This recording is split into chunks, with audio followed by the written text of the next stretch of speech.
तुझ्यावर झाला. फुलपाखरू माझी तू कसा विसरू ग सजनी तुला. फुलपाखरू माझी तू कसा विसरू ग सजनी तुला.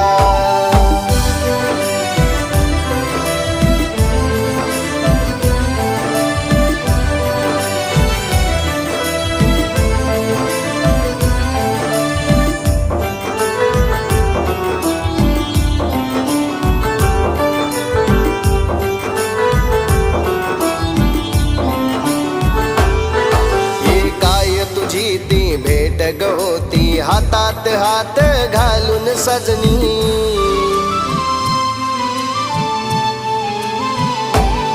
ही रोमांच उठती अंगावरती पाहता नजरेत नजर घालून.